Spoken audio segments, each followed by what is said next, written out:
السلام علیکم ورحمۃ اللہ وبرکاتہ۔ الحمد للہ رب العالمین والصلاة والسلام علی رسولہ الکریم وعلی آلہ وصحبہ ومن سار علی نہجہ الی یوم الدین وسلم تسلیما کثیرا، اما بعد۔ اللہم انا نسألک علما نافعا وعملا متقبلا ورزقا طیبا، اللہم علمنا ما ينفعنا وانفعنا بما علمتنا وزدنا علما۔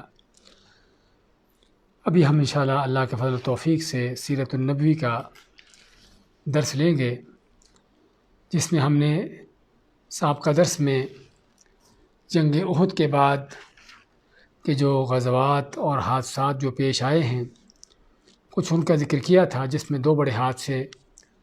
اور وہ رجیع کا حادثہ کہ جس میں 10 صحابہ کی شہادت کا واقعہ پیش آتا ہے، اور اس کے بعد بئر معونہ کا واقعہ کہ جس میں 70 قرآن کے علماء صحابہ کی شہادت کا واقعہ پیش آیا، اور اسی طرح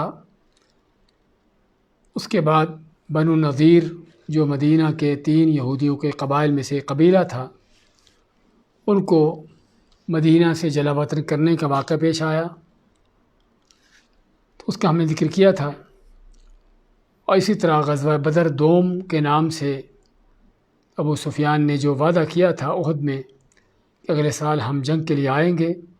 جنگ کا اعلان کیا تھا، تو چنانچہ اپنے وعدے کو پورا کرنے کے لیے وہ نکلا، اور رسول اکرم صلی اللہ علیہ وسلم بھی اس کے مقابلے کے نکلے، لیکن کوئی مار کے پیش نہ آیا۔ تو یہ چند واقعات جو 4 ہجری کو تقریباً ہجرت کے 4تھے سال پیش آتے ہیں۔ اس کے بعد ہجرت کا 5واں سال، اس میں جو سب سے بڑا معرکہ پیش آتا ہے وہ غزوہ خندق ہے، جس کو غزوہ احزاب کا نام بھی دیا جاتا ہے، اور دونوں نام ہی اس کے واقعات سے مناسبت رکھتے ہیں۔ خندق اس لیے کیونکہ اس غزوے میں خندق کھودی گئی تھی،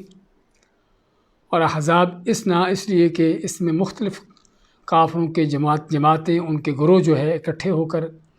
مسلمانوں کے خلاف آئے تھے۔ تو یہ غزوہ خندق یا غزوہ احزاب جو شوال کے مہینے میں، شوال اور ذوالقعدہ 2 مہینوں میں 5 ہجری کو پیش آیا۔ رسول کریم علیہ السلام کے جو حکیمانہ اقدام تھے کہ جس کی وجہ سے آپ صلی اللہ علیہ وسلم نے جنگ احد کے بعد جو ایک کافروں کے دل میں مسلمانوں کے یعنی اندر مسلمانوں کے حوالے سے جو ایک احساس پیدا ہوا تھا کہ مسلمان کمزور ہو چکے ہیں، آپ نے مختلف چھوٹی چھوٹی کارروائیاں کر کے یہ احساس ختم کیا، اور کافروں کو اس بات کا پتہ چلا کہ واقعی مسلمان ایک قوت طاقت ہیں، تو اس لیے کچھ عرصہ تک امن و امان قائم ہو گیا، اور مسلمان دین کی اشاعت میں، دین کی آواز اور تبلیغ میں، اور اللہ کا دین لوگوں کو سنانے سکھانے میں مشغول ہو گئے۔ لیکن یہودی کہ جو فطرتاً سانپ ہیں، جس طرح کہ عیسیٰ علیہ السلام نے ان کے بارے میں فرمایا تھا کہ سانپ اور سانپوں کی اولاد ہیں، ان کو یہ امن و امان اور یہ خیر و بھلائی کا جو اس کی کیفیت ہے ان کو نہ بھائی، تو انہوں نے جو ہے سازشیں شروع کی۔ تو چنانچہ ان کے 20 سرداروں کا ایک وفد تیار ہوتا ہے، جو سب سے پہلے مکہ والے قریش کے پاس جاتا ہے، مکہ والوں کے پاس، اور ان کو آپ صلی اللہ علیہ وسلم کے خلاف بھڑکاتے ہیں، اور ان کو امید دلاتے ہیں کہ ہم تمہارے ساتھ ہیں، اور تمہارے ساتھ اور بہت سے لوگوں کو تیار کرتے ہیں۔ تو چنانچہ ان کو تیار کیا جنگ کے لیے، اور اس طرح بنو غطفان نجد کے بعد قبائل تھے، تو ان کو بھی جا کر تیار کیا، اور یہ ویسے بھی لوٹ مار اور قتل و غارت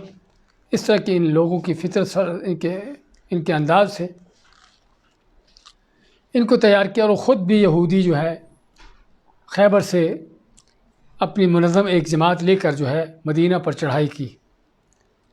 تو یہ سبھی جماعتیں، سبھی گروہ جو ہیں قریش، مکہ کے قریش اور غطفان کے قبائل اور یہودیوں کے مختلف گروہ جو ہیں، یہ سبھی ایک ہی وقت میں مدینہ کے اوپر چڑھائی کرتے ہوئے آتے ہیں۔ ادھر سے رسول کریم علیہ الصلوۃ والسلام کو بھی خبر پہنچتی ہے کہ یہودیوں کی اس طرح سے سازشیں چل رہی ہیں اور کس طریقے سے وہ مسلمانوں کے خلاف مدینہ پر چڑھائی کرنے کے لیے تیاری کر رہے ہیں۔ تو چنانچہ آپ نے بھی صحابہ سے مشورہ کیا پھر کہ کیا کرنا چاہیے۔ تو اس پر سلمان فارسی رضی اللہ تعالیٰ عنہ انہوں نے مشورہ دیا کہ ہمارے ہاں جب ایسی کیفیت ہوتی ہے کہ دشمن بہت بڑی تعداد میں ہو اور ان کے مقابلے کے لیے اتنی بڑی قوت طاقت نہ ہو، تو پھر ہمارے ہاں وہاں پر کیا کرتے ہیں کہ اپنا دفاع کرنے کے لیے خندق کھود لیتے ہیں، اور خندق کے معنی گہری کھائی اور کھڈ کہ جس سے دشمن کو پیچھے روکا جا سکے۔ تو نبی کریم صلی اللہ علیہ وسلم نے ان کے اس مشورے کو قبول کیا، اور مدینہ کے حوالے سے ہمیں پتہ ہونا چاہیے کہ مدینہ کا علاقہ جو ہے اس میں مدینہ کی آبادی کے آس پاس کیا ہے، کچھ وہ علاقہ ہے کہ جہاں پر جو ہے وہ اپنے نوکیلے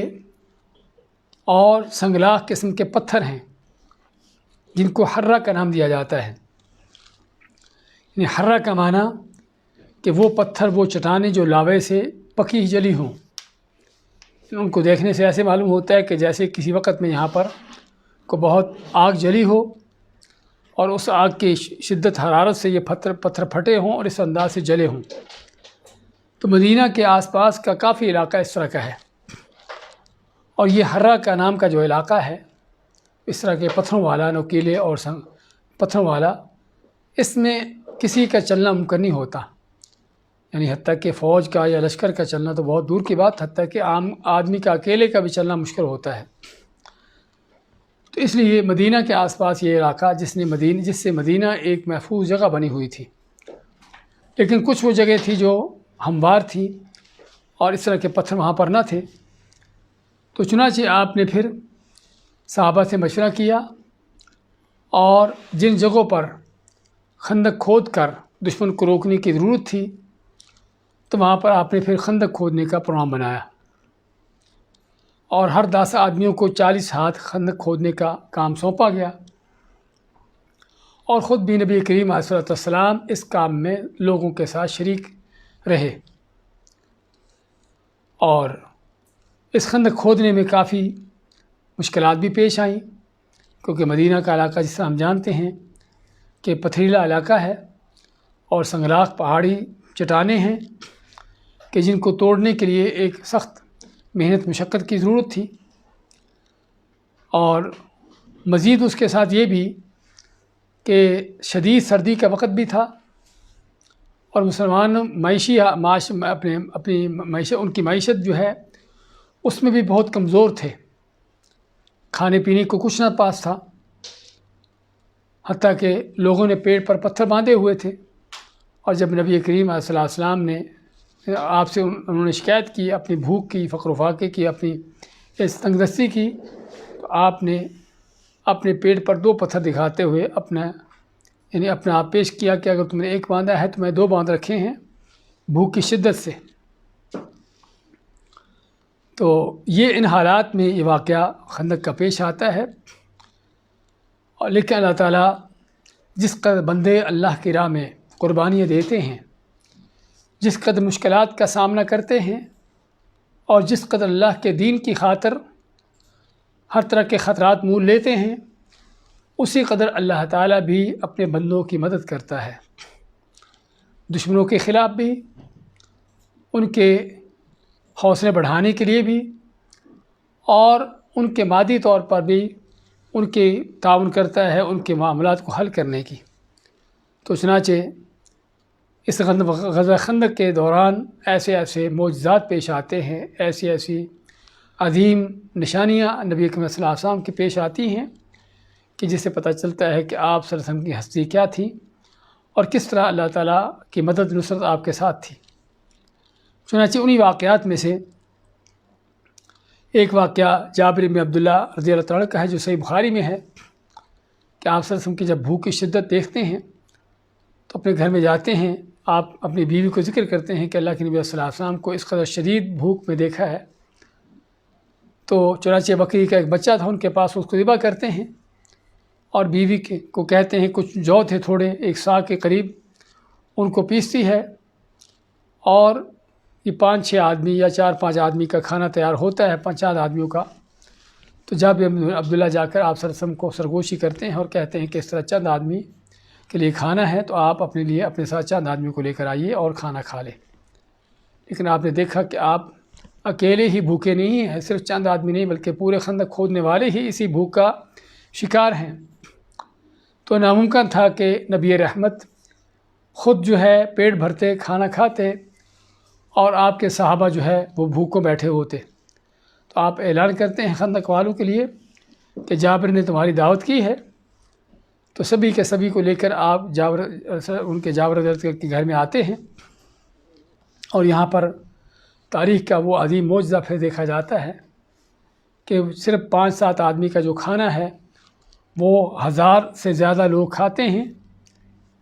اور اس کے باوجود بھی کھانا اسی کا اسی طرح ہے۔ نہ تو جابر بن عبداللہ کی ذبح کی بکری کا سالن ختم ہوتا ہے، اور نہ ہی جو 1 سا کی جو آٹا بنتا ہے اس کی روٹیاں جو چند ایک بن سکتی تھیں، وہ جو ہے 1000 آدمی کے کھانے کے بعد بھی اسی طرح تھی جس طرح کے شروع میں تھی۔ یعنی اس میں بہت بڑا یہ معجزہ پیش آتا ہے جو صحیح بخاری اور مسلم کی صحیح احادیث میں جس کا ذکر ہوتا ہے۔ اسی طرح اس جنگ کے دوران ان واقعات میں سے کہ نعمان بن بشیر رضی اللہ عنہ کی بہن